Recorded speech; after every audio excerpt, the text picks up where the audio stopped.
It is unbelievable how much money I have made off of the Langs. As so many of you have generously brought me cash and gift cards. I'm especially appreciative of those who asked if there was a specific preference for the gift card. What a generous and loving and giving congregation of God's people this is. Don't you feel it? Don't you know it?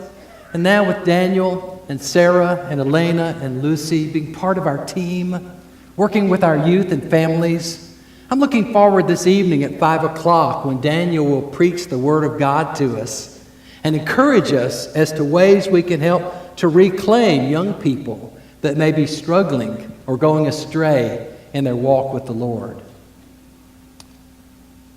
The story is told of a woman who was driving to work, and she heard on the traffic report that a particular highway, there was a reckless driver going the opposite direction from all the rest of the cars. And she was distraught as she put it together that her father was on that same road. And she called him on his cell. She said, Dad, I've got to warn you. On the road that you're traveling, there's someone driving the wrong way. He said, honey, there's not just one, there's hundreds of them.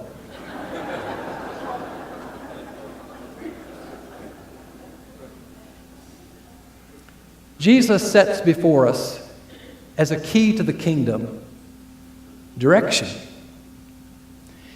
And as Jim read to us from that message on the mountain, we heard that there's a way that's broad and easy and comfortable and pleasant and popular and smooth, and most people go that way. And then there's a gate that's narrow. There's a path that's hard and rough and perhaps steep and twisting and turning. And the minority will seek and strive and enter through that door. And the destinations are as opposite as the gates and the paths. For the one that is wide leads to destruction, in fact to hell. And that which is narrow and tight, Jim mentioned straight, that's S-T-R-A-I-T, not straight, but straight like a straight jacket. You have to kind of squeeze and get focused and discipline yourself to go on that road and stay on that road. And yet it leads to life. Every destination begins or is the beginning of each journey.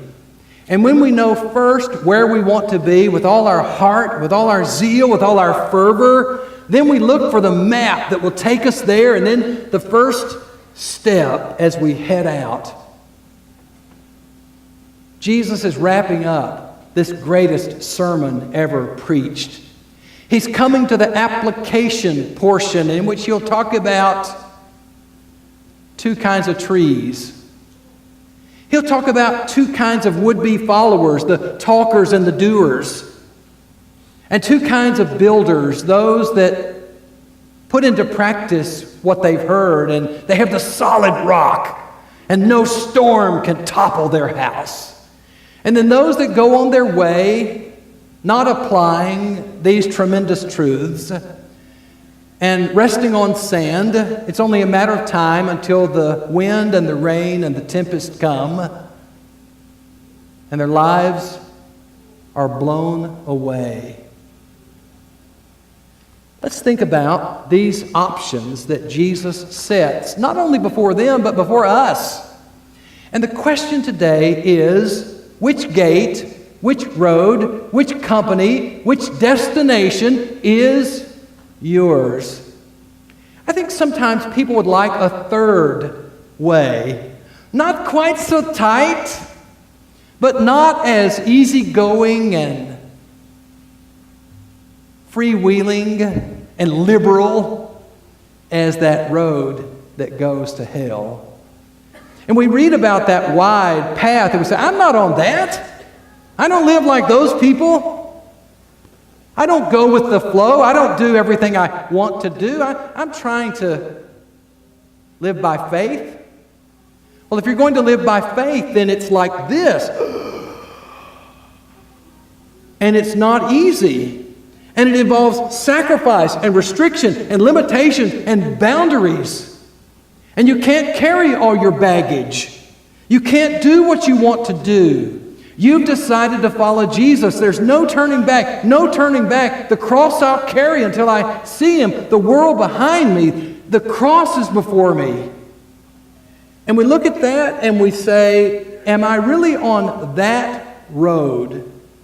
Is my every decision, my every action, my every relationship, my every attitude, my every part of conduct, is it a reflection that I'm on that tight and narrow road? It's said in our culture, all roads lead to heaven. You go your way, I'll go mine, and there are 1,000 others. And Jesus said, no. There's only one that leads to heaven, and the other one is not the one you want. You know what's wrong with this picture? Both of those roads look the same. Oh, they go opposite ways, but everything is bright and sunny, and each has a comparable width to the other. A better image is this one. The highway, paved. Everybody's on it. Look at the gold. Look at the glimmer. Look at the beauty and the radiance ahead. And then there's this little tiny way off to the side, and ahead it's dark. It's unknown. It could be rocky. It could be tumultuous. You don't know exactly what you're getting into, but you know where it's going. And because of that, you choose it no matter what anybody else may do. And then I thought of this one. Even though the roads here seem the same width, you have everybody going that way except one person. I'm asking you today, as I ask myself, am I willing to be that one person? Are you? That you will walk with Jesus. And it doesn't depend on your peers or your popularity or your prominence. It's not about the crowd and the fashion. It's about you and Him. And if the road is so narrow that only one person can go at a time, it's single file, single lane.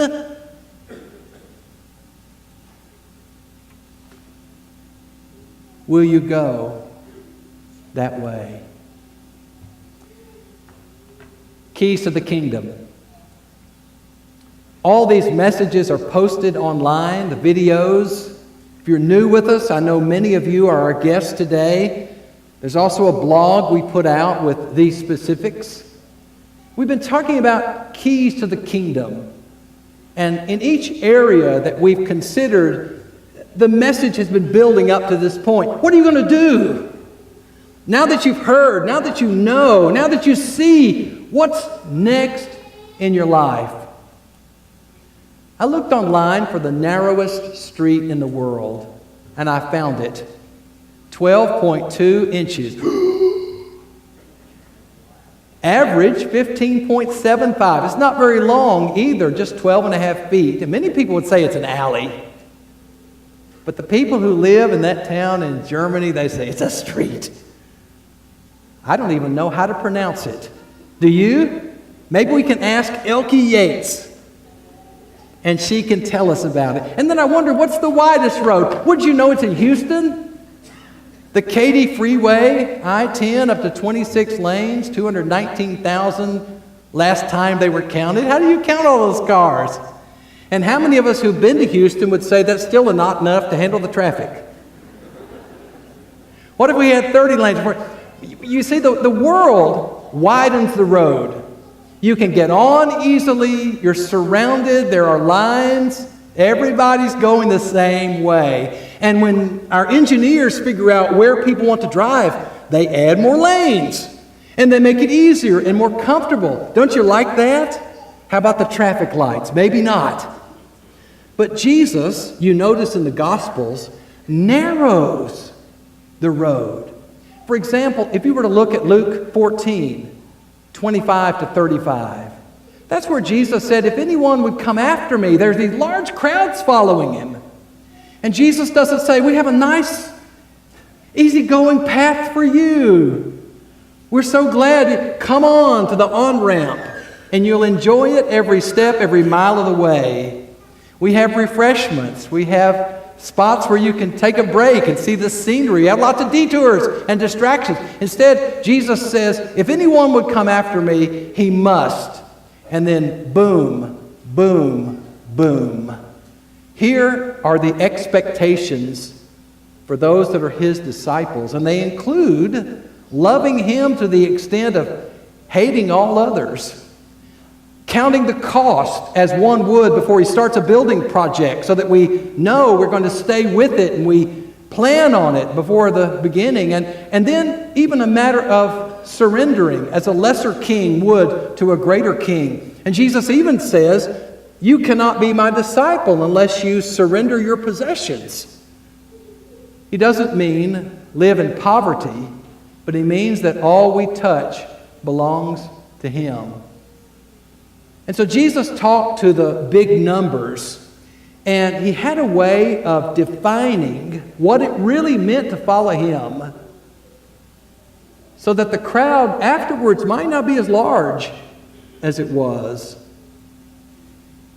And I'm concerned in preaching God's message with you and to you to represent as clearly and faithfully as I can what Jesus said about discipleship and what it means to leave the pack,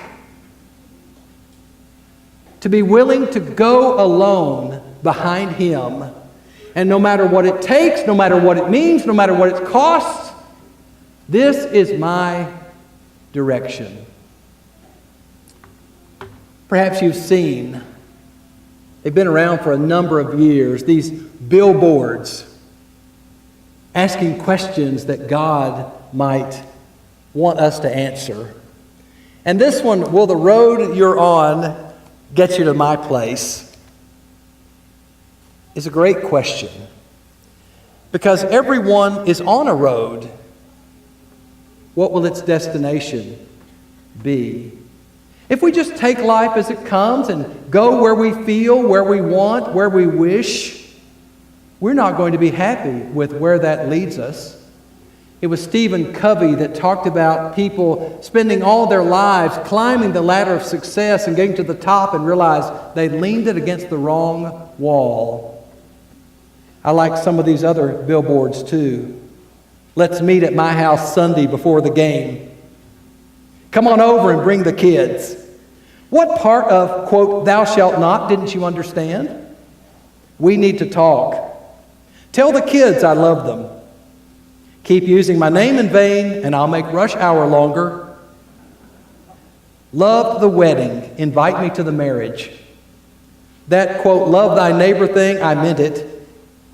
I love you, I love you, I love you. Follow me. You think it's hot here? Big Bang Theory, you've got to be kidding. My way is the highway. Need directions? Need a marriage counselor? I'm available. And finally, have you read my #1 bestseller, There Will Be a Test? We're going to talk about, first, these two ways, the easy and the hard. The one, because there are no limits, there are no rules, there are no prohibitions.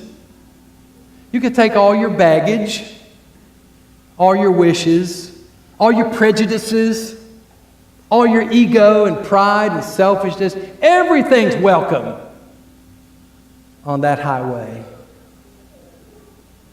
I tried to find how many streets in the United States are named Broadway. And I learned that in New York City, every one of the 5 boroughs has a Broadway. And the one that's in Manhattan keeps going north up through the Bronx and still keeps that name.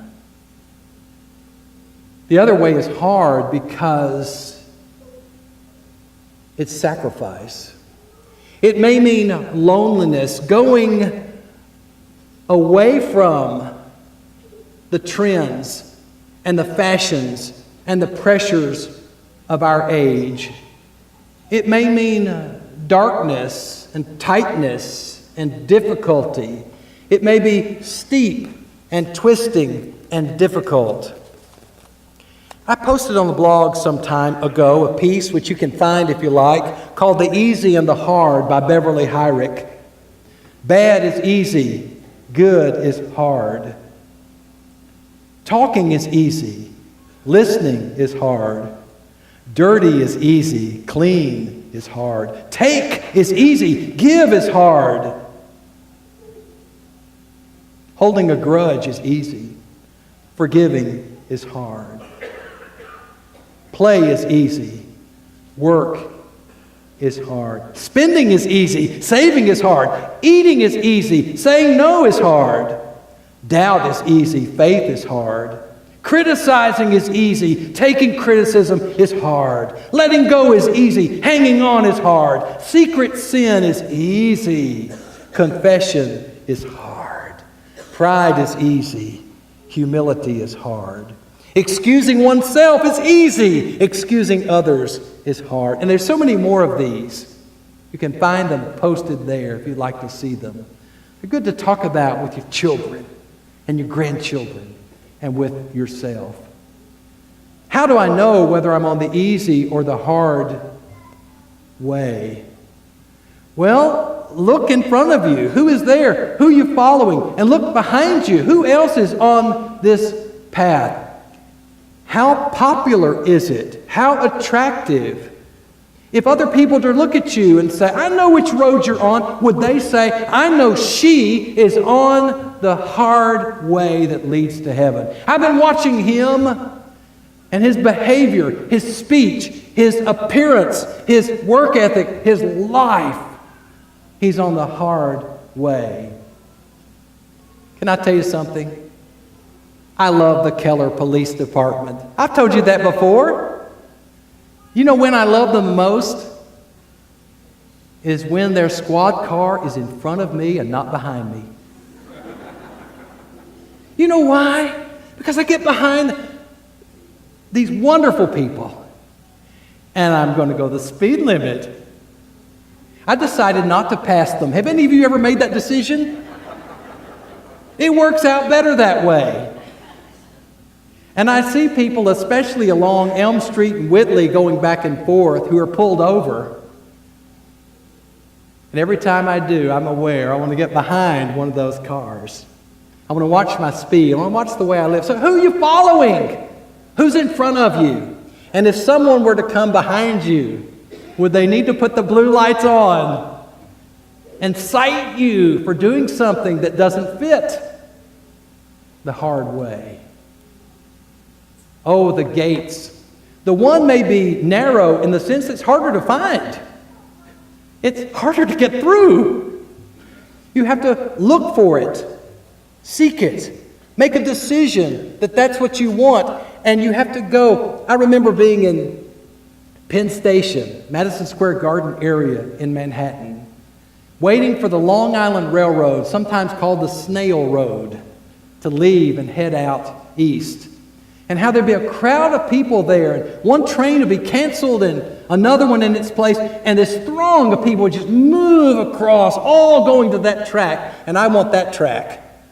And sometimes those people could almost literally pick you up and take you with them. And if you wanted to go through the other gate, you had to be determined and persistent, or you'd be on the wrong train, going to the wrong place. Oh, the wide gate. Pleasant. No restriction. Everything open. Nothing has to be left behind. There are two destinations Jesus described, and it's the difference between them that keeps people on the narrow, straight, tight, restricted road. We're saved by grace. We do not save ourselves by doing everything perfectly or sinlessly. We're all disqualified. But with the offer of grace, there is a choice that you and I make between the road we take and the gate we enter and the destination we want. And brothers and sisters, if we ever use grace to ignore what Jesus said about the two roads, we've missed it. Because grace and obedient faith go together. Destruction. He's talking about hell, about eternity, about being apart from God. So let me ask you again, are you sure you're on the hard way? Is there a change? Is there something that needs to happen in your life so that you can be confident? You can say, yes, without a doubt, I'm not perfect. I'm struggling, I'm stumbling, but I'm going the right way. I'm going with the right leader. And I'm standing up. I'm standing alone. I'm standing apart from the popular crowd, from the way that the world is going, because I've got a different destination in mind. Are you sure about that? And with this way, with this gate, with this destination, there's also a choice of company. The many and the few. And our culture says, how could that many people be wrong about? And there are polls, and there are questions that people ask.